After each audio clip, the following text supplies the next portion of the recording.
मेरे सभी योग साथियों को मेरा नमस्कार। कैसे हैं आप सब?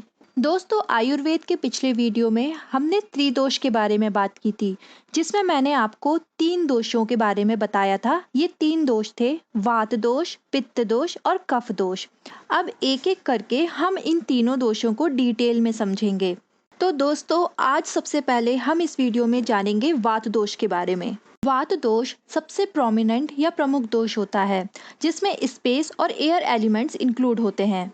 ये दोष हमारे शरीर में हर प्रकार के मूवमेंट या गति से रिलेटेड होता है। जो एलिमेंट हमारे शरीर में मूवमेंट मतलब गति एंड एंथुजियाज्म मतलब उत्साह क्रिएट करता है, उसे हम वात या वायु कहते हैं।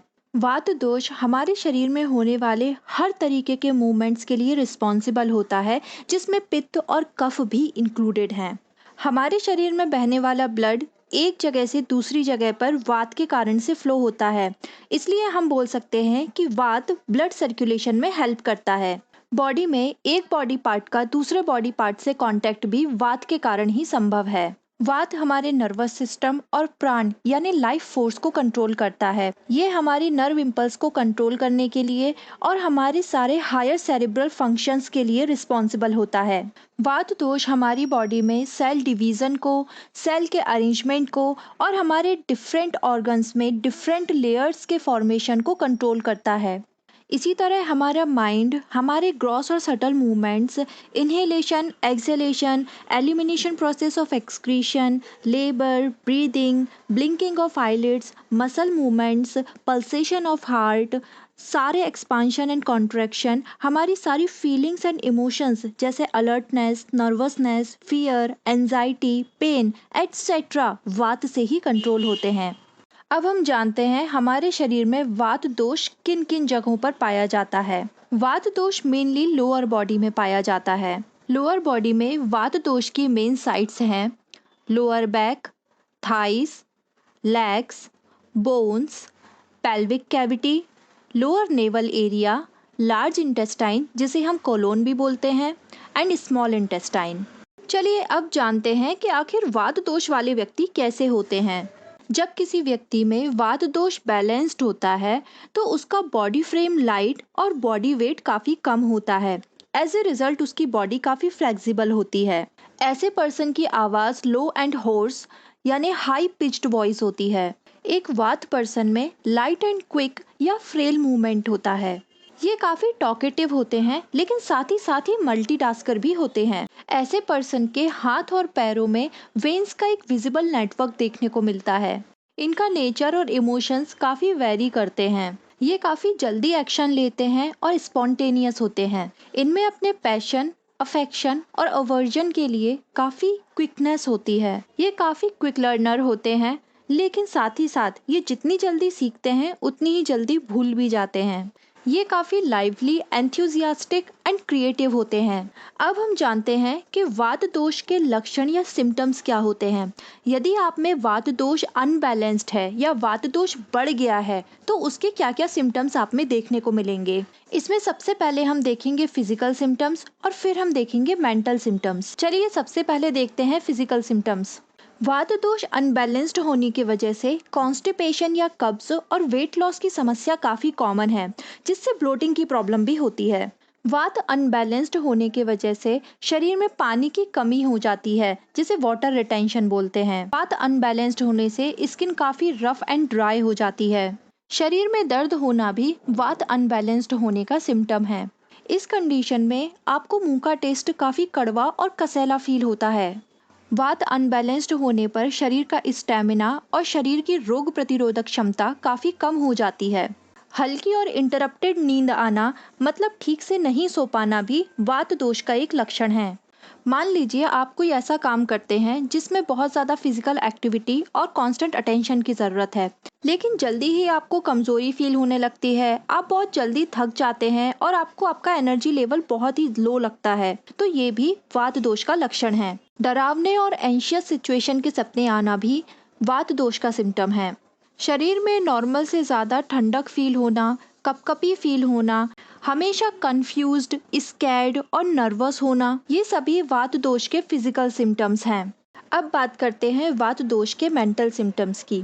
अपनी लाइफ में हमेशा निराशा या डिसअपॉइंटमेंट फील होना, किसी ना किसी बात को लेकर चाहे छोटी हो या बड़ी हमेशा चिंता करते रहना, इम्पेशेंट होना मतलब किसी भी बात को लेकर धैर्य ना होना, हर समय अपनी जिम्मेदारियों से दूर भागना, जीवन में हर चीज मीनिंगलेस या अनइम्पॉर्टेंट लगना, लोगों से बात करने का मन ना होना लेकिन साथ ही साथ अकेलापन फील होना, ये सभी वात दोष के मेंटल सिम्टम्स हैं। अब ये जानना भी ज़रूरी है कि आखिर वात बढ़ने के कारण क्या हैं। वैसे तो वात बढ़ने के बहुत से कारण हो सकते हैं, लेकिन मेनली खराब आदतों की वजह से, ईटिंग हैबिट्स और हमारे स्वभाव के कारण वात बढ़ जाता है। चलिए अब वात दोष बढ़ने के कारणों को जानते हैं। डिफिकेशन हैबिट्स मतलब मल मूत्र को रोकने की आदत, छींक को रोकने की आदत, देर रात तक जागना, जाने अनजाने मुंह खुला रखने की आदत, सोते हुए खर्राटे लेना, हमेशा चिंता करना या मेंटल स्ट्रेस लेना, ज़्यादा ठंडी चीज़ें खाना, ज़्यादा समय तक भूखा रहना या समय से खाना नहीं खाना, ओवर ईटिंग या बहुत ज़्यादा खा लेना, काफ़ी तेज या ज़ोर से बोलना, अपनी फिजिकल कैपेसिटी से ज़्यादा काम करना, किसी जर्नी के दौरान गाड़ी से तेज झटके लगना, तीखी और कड़वी चीज़ों को ज़्यादा कंज्यूम करना और नॉर्मल से ज़्यादा ड्राई फ्रूट्स खाना, ये कुछ मेन रीज़न है वात दोष बढ़ने के। इनके अलावा बारिश के मौसम में और ओल्ड पर्सन में इन जनरल वात दोष बढ़ा हुआ हो सकता है। यदि किसी व्यक्ति में वात दोष है तो उसे क्या क्या प्रॉब्लम्स फेस करनी पड़ सकती हैं, ये भी जान लेते हैं। शरीर में ऐंठन होना, शरीर में कपकपी होना, हर समय बॉडी में वीकनेस फील होना, पेट दर्द की समस्या होना, पेट में मरोड़ फील होना, स्किन का हमेशा ड्राई होना, मसल्स में थकान फील होना, जॉइंट पेन होना स्पेशली आपके घुटनों में, जो कि आगे जाकर आर्थराइटिस भी बन सकता है, बॉडी में स्टिफनेस फील होना, फ्रिक्वेंट या सडन हेडेक होना, कॉन्स्टिपेशन या कब्ज की लगातार शिकायत रहना, वेट लॉस या शरीर का वजन कम होना। इस सिचुएशन में बॉडी मोटी या फूली हुई लगती है लेकिन बॉडी वेट कम ही होता है। दोस्तों, मैंने आपको बताया कि वात दोष किन कारणों से होता है। इन रीजंस पर काम करके और इनमें सुधार करके आप वात को बैलेंस कर सकते हैं। आगे मैं बताने वाली हूँ कि आप किस तरह अपने खान पान में कुछ चीज़ों को इंक्लूड करके और कुछ चीज़ों को एक्सक्लूड करके वात दोष में राहत पा सकते हैं। सबसे पहले हम जानते हैं कि आपको किन चीज़ों को अपनी डाइट में ज़्यादा लेना चाहिए। वेजिटेबल्स और सब्जियों में आपको इंक्लूड करना है cucumber, white melon, radish, green beans, fresh peas, mustard, sweet potatoes, okra और कैरेट्स को। साथ ही साथ इस बात का ध्यान रखें कि सब्जियों को हल्के मसालों के साथ और कम तेल या घी में पकाएं।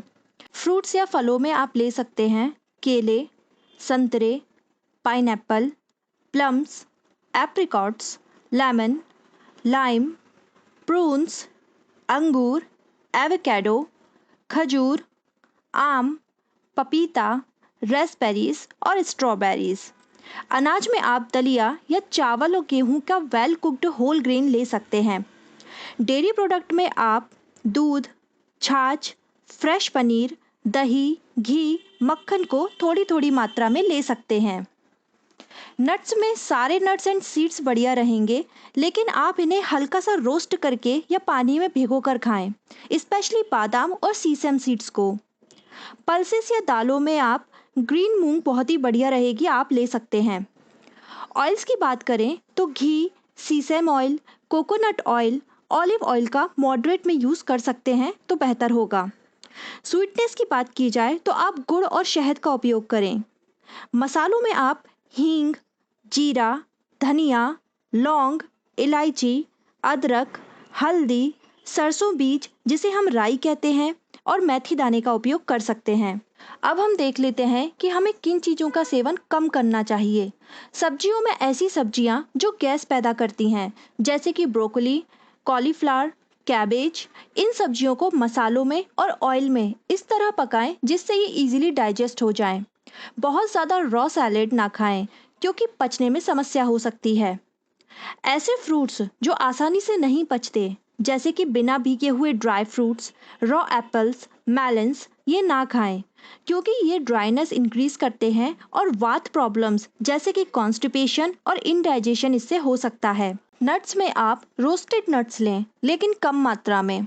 ग्रेन्स में millets, corn, rye, barley, buckwheat, oats और ड्राई प्रिपरेशंस जैसे कि muesli, flakes, beaten rice, popcorn, ये कम लें। पल्सेस में ऐसे पल्सेस जो इजीली डाइजेस्ट नहीं होती, जैसे कि तूर दाल, चिकपीस, रेड बीन्स, ये आपको काफ़ी कम लेनी चाहिए। और जब भी लें तो ये सही तरह के मसालों के साथ बनाई जाए, इस बात का खास ख्याल रखें। स्वीट नट्स में वाइट शुगर को अवॉइड करें या काफ़ी कम मात्रा में लें। मसालों में लाल मिर्च को काफ़ी कम लें। कुछ ऐसी चीज़ें जो आपको नहीं लेनी चाहिए और कम्प्लीटली अवॉइड करनी है, ये हैं white bread, pizza, pastries, cookies, cold foods. इन सभी का ज़्यादा लाभ लेने के लिए आप ज़मीन पर आराम से बैठकर खाना खाएं और सुबह सुबह हरी घास पर नंगे पैर टहलें। और अदर रेमेडीज़ के लिए आप किसी एक्सपर्ट की सलाह ज़रूर लें। तो दोस्तों, आज का ये वीडियो था काफ़ी लंबा, लेकिन साथ ही साथ इन्फॉर्मेटिव भी था। आई होप आपको ये वीडियो पसंद आया होगा और आपको काफ़ी कुछ जानने को मिला होगा। तो दोस्तों, अब वीडियो अच्छा लगा है तो जल्दी से इस वीडियो को लाइक और शेयर कर दो और फटाफट से मेरे चैनल को सब्सक्राइब कर लो। नेक्स्ट वीडियो में मिलती हूँ न्यू टॉपिक के साथ। तब तक के लिए नमस्ते।